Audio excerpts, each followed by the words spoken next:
अस्सलाम वालेकुम स्टूडेंट्स। हम लोग एक्सरसाइज नंबर 1.3 कर रहे थे। उस एक्सरसाइज के पहले 5 सवाल हम लोगों ने पिछले लेक्चर में कर लिए थे। वो वाली वीडियो आपको प्रीवियस वीडियोस में मिल जाएगी। अब उससे अगला जो छोटा सवाल है ना, ये इम्पोर्टेंट क्वेश्चन है और मुख्तलिफ टीचर्स के किए हुए क्वेश्चन को अगर देखें तो वो वाले मेथड इतने अच्छे नहीं हैं और इसमें बच्चा कंफ्यूज हो जाता है, बच्चे को समझ ही नहीं आती कैसे करें। एक आपके लिए इसके लिए एक न्यू जो मेथड है वो बेहतर हमारे पास एक मेथड है, वो मैं आपको समझाता हूँ। पहले मैं आपको बताता हूँ कि इस सवाल की स्टेटमेंट क्या है। वो कहते हैं the sum of the ages of the father and son is 72 year. वो कह रहा है एक बाप और एक बेटा, अगर इन दोनों की उम्रों को जमा किया जाए तो हमारे पास 72 आता है। मतलब अब ये कहा जा सकता है, अगर मैं अपनी एज बता दूं 20 साल है और मेरी और मेरे वालिद की उम्र को जमा करके 70 आ जाए, तो इससे मैं अपने वालिद की एज निकाल सकता हूँ कि उनकी एज 50 साल होगी, क्योंकि 70 में से मैं 50 जो है वो 20 माइनस कर सकता हूँ अपनी एज के। इस सवाल के मुताबिक चलें तो मैंने सबसे पहले लेट किया है, क्योंकि ना बेटे की एज बताई है और ना ही वालिद की एज बताई है। हमें लेट करना पड़ता है sons age is equal to x. फर्ज कर लेते हैं कि जो बेटे की उम्र है वो एक्स है। फादर्स एज, जाहिर सी बात है टोटल उन्होंने सम दिया हुआ है कि दोनों की उम्र को अगर जमा किया जाए तो वो 72 है। अगर बेटे की एज को हमने एक्स कह दिया है तो टोटल 72 में से बेटे की एज अगर माइनस करें तो वही हमारे पास फादर की एज होगी। 6 years ago, उसने यहाँ पर भी लिखा हुआ 6 years ago the father's age was 2 times the age of the son। अब 6 साल अगर पीछे चलें, अगर आज मेरी उम्र 30 साल है, 6 साल पीछे जाऊंगा तो 30 में से 6 माइनस करूंगा। इसी तरह अगर आज बेटे की उम्र x है तो 6 साल पहले मैं इसको लिखूंगा x माइनस 6। सेम अब वालिद की एज अगर 72 में से माइनस करेंगे x है, तो जब वालिद की एज 6 साल पीछे जाएगी तो वालिद की एज में से भी माइनस 6 किया जाएगा। फिर उसके बाद अगर इसको सोल्व करें, 72 में से माइनस 6 कर दें, माइनस 6 निकाल दें तो 66 बचता है minus x। According to condition, जो हमारे पास सवाल की कंडीशन थी उसने हमें बताया था 6 years ago the father's age was 2 times the age of the son। यानी कि जो वालिद की एज थी वो एक अपने बेटे की उम्र से 2 यानी कि 2 टाइम्स थी। तो बेटे की उम्र को हम 2 से मल्टीप्लाई कर देंगे। अगर इसको मजीद सोल्व किया जाए, 66 माइनस x 2x से मल्टीप्लाई हो जाएगा 2x, और 2 माइनस 6 से मल्टीप्लाई हो जाएगा 2 6 माइनस 12। हमें x की वैल्यू चाहिए तो x को हमें एक साइड पे लेके जाना है और वेरिएबल वाली रकम यानी कि x को एक साइड पे, माइनस 12 इस तरफ लाएंगे प्लस 12 हो जाएगा, और 2x में माइनस x इधर आएगा तो प्लस x हो जाएगा। 66 और अगर हम 12 को ऐड कर दें ये हमारे पास आएगा 78। 2x और 1x 3x हो जाएंगे। मैं इसको ऐसे भी लिख सकता हूँ 3x इज इक्वल टू 78। हमें x चाहिए, x के साथ 3 मल्टीप्लाई कर रहा था, इक्वल की दूसरी तरफ जाएगा तो डिवाइड हो जाएगा।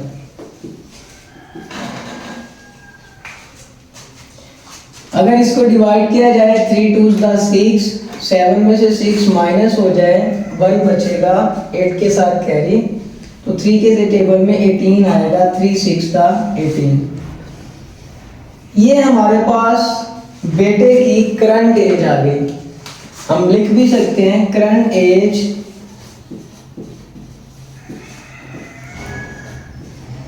ऑफ सन। तो हमारे पास क्या आई है 26 ईयर्स।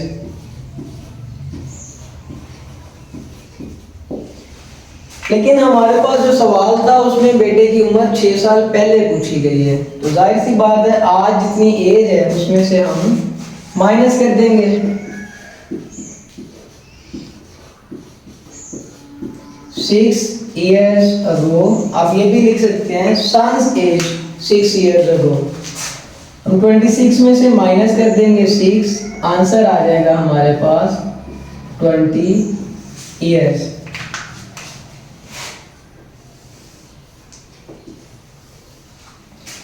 ये छठा सवाल, जितने भी हमने मतलब मैंने भी दूसरे जो है वो क्वेश्चंस दूसरे टीचर्स के मेथड जो देखे, जिन बच्चों को भी पढ़ाता हूँ, तो वो इससे अलग थे, लेकिन ये उनसे एक आसान मेथड है, आप इसको नोट कर लें।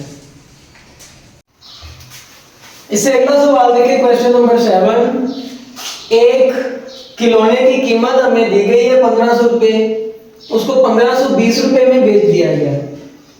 प्रॉफिट की परसेंटेज कितनी आएगी? अगर खाली प्रॉफिट पूछा होता तो 1520 में से 1500 निकाल देते तो हमारे पास 20 रुपये आ जाता, लेकिन उसने प्रॉफिट की परसेंटेज पूछी है। पहले प्रॉफिट फाइंड करेंगे।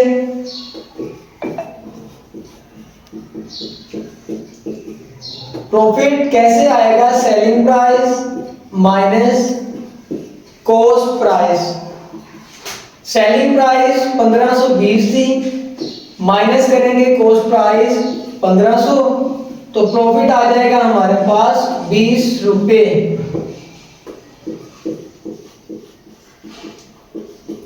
अब इसी प्रॉफिट की प्रॉफिट परसेंटेज निकाल लेते हैं।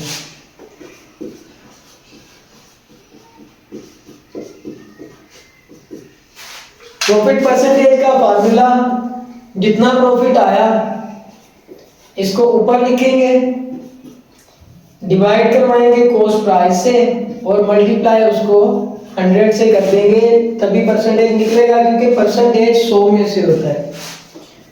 प्रॉफिट था हमारे पास 20 रुपये और कॉस्ट प्राइस जो थी वो हमारे पास थी 1500 रुपये। इसको 100 से मल्टीप्लाई कर देंगे, ये 20 से कैंसिल हो जाएंगे, 20 डिवाइडेड बाय 15 करते हैं तो हमारे पास आंसर आ जाएगा।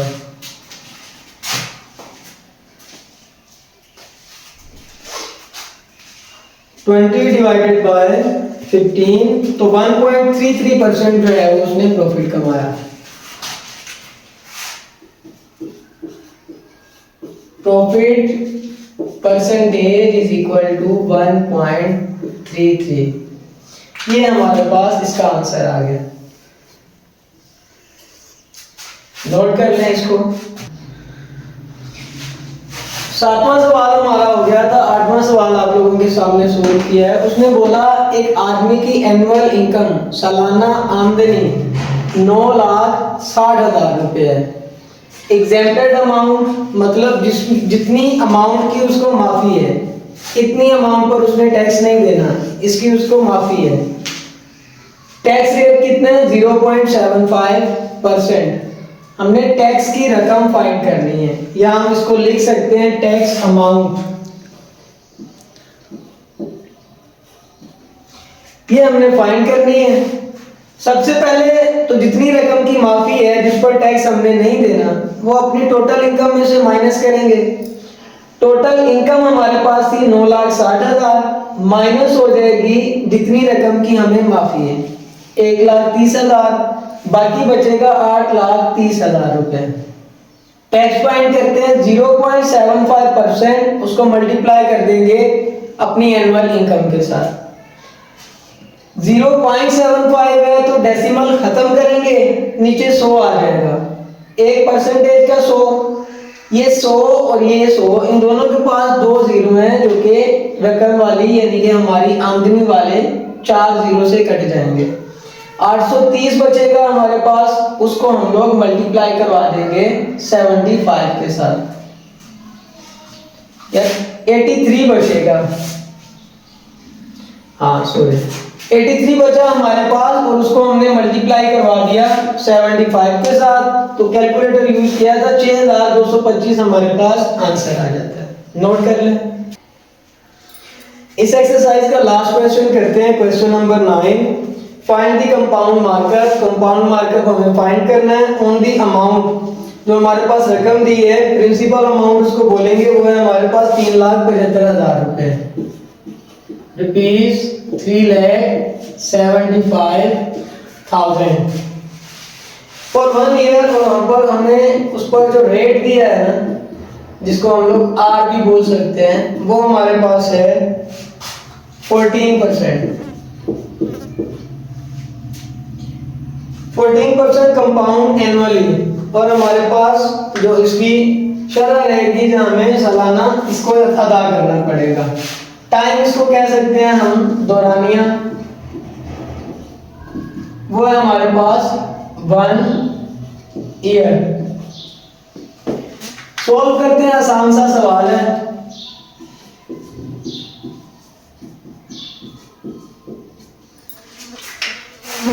प्रिंसिपल अमाउंट हमारे पास है और रेट यानी कि जितनी शरह पर हमसे टैक्स लिया जाएगा वो भी हमारे पास है, और सालाना है तो वो भी हमें उसने बता दिया कि 1 साल बाद आपने जो है वो उसका टैक्स दिया करना है। तो हमें इसमें चाहिए कंपाउंड मार्कअप, जिसको मैं CM लिख लेता हूँ, सही है। तो CM हमें फाइंड करना है कंपाउंड मार्कअप। प्रिंसिपल अमाउंट को मैं शॉर्ट में लिख लूंगा P, मल्टीप्लाई कर दूंगा रेट के साथ, उसका शॉर्ट में वैल्यू R, और मल्टीप्लाई कर दूंगा टाइम के साथ, तो इसको हम लोग T लिख सकते हैं। अमाउंट हमारे पास 375 और रेट हमारे पास है जी 14%, तो इसका परसेंट खत्म करना पड़ेगा, डिवाइडेड बाय 100 और मल्टीप्लाई कर देंगे 1 के साथ। 20 से कैंसिल, 375 0 14 से मल्टीप्लाई करेंगे तो हमारे पास आंसर आ जाएगा।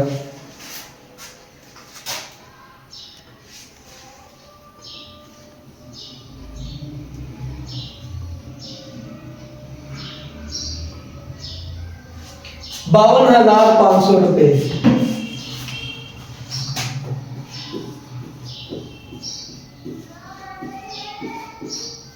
तो हमें उस पर कितना कंपाउंड मार्कअप देना पड़ेगा? 52,500 रुपए। ये 1.3 और पहले चैप्टर का लास्ट क्वेश्चन था, नोट कर लें।